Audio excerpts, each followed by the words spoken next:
Mathematical equations can be quite intimidating if you don't know how to read them, but they don't need to be. It's possible to learn how to make sense of them even if you don't know much algebra.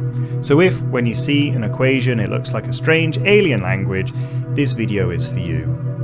The first rule is you need to find out where these things called variables are. A mathematical equation describes a relationship between things.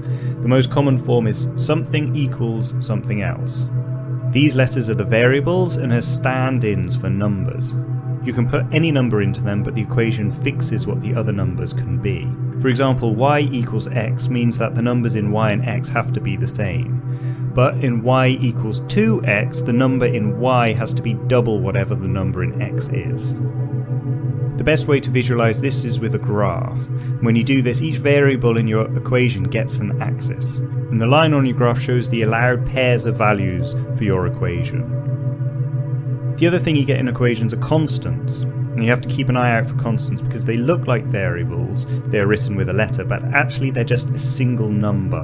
A famous one is pi, but in science you get many others. So how do you know which letters or symbols are constants or variables? Well, you don't. You have to rely on the person writing the equation to tell you what all of the bits mean. Practically, when you use equations in science, you have the numbers to put in all of the variables apart from one. And that's the one you're trying to work out. So you plug in all the numbers and find out what the last variable should be. Let's look at an example of an equation and how I'd go about reading it. This is Newton's law of universal gravitation, which looks at the force of gravity between two masses. First thing you do is work out what all of the letters mean. F is the gravitational force that you're working out.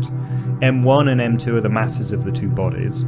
G is the gravitational constant, and R is the distance between the masses. Now you work out which letters are variables and which ones are constants. This formula has just got one constant, G, which is a tiny little number. Now you basically know how to use this formula. If you have the masses of any two objects and the distance between them, you can plug in the numbers and calculate the force of gravity between them. So the force of gravity between an apple and an orange is about the weight of a grain of pollen. Very, very small. When you plug numbers in and solve the equation, you have to know what order to do things in. And this is the next step that you need to work out after you've identified the variables and constants. Knowing what order you do the mathematical operations in an equation helps you get your head around them. And there's some rules about how it's done. Any variables that are just next to each other are multiplied with each other, and you do these first. At the same time you do any divisions, but only if it's a single number divided by another number. And then you do the additions and subtractions. If you've got a division but there's an addition or subtraction at the top or bottom, you need to make sure these are done first before you can do the division. And finally, anything in brackets goes before anything outside of the brackets. There are more rules, but this covers you in most situations. When you come across an equation in a book or video, you're probably not going to start putting actual numbers into it, but running through what you would do if you had the numbers is a really useful way to get your head around the equation. In these examples, I've mostly used normal letters, but many equations also use Greek letters. I think this is why equations look so weird to people, because they're unfamiliar with all these strange symbols. But you should think of them just the same as normal letters. They can be used to represent constants or variables, so they're just the same. You also get other notations like subscripts, and these are all basically used as labels to identify different constants or variables. Other notation has specific mathematical meanings, and I can't cover everything in this video, but if you're ever confused about what something means, I encourage you to look it up, as they normally end up being simpler than you think. But also I've made a handy cheat sheet, which I've put in the description below, so you can also check that out. Now here are some of the other more common weird things that you'll see. You're all familiar with multiplication, division, adding and subtracting. These are all things called mathematical operations, but they're not the only ones, and here are some of the more common ones that you'll see.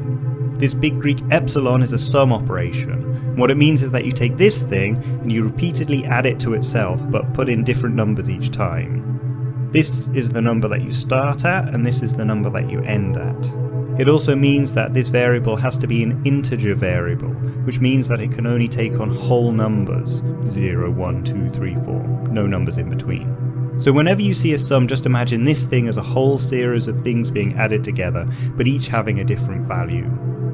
Similar to a sum is an integral, which really needs a graph to explain it. It's basically a way of finding the area underneath a line that's defined here. Like a sum, it's got a beginning and an end, although these can go from minus infinity to infinity, so you might see that written sometimes too.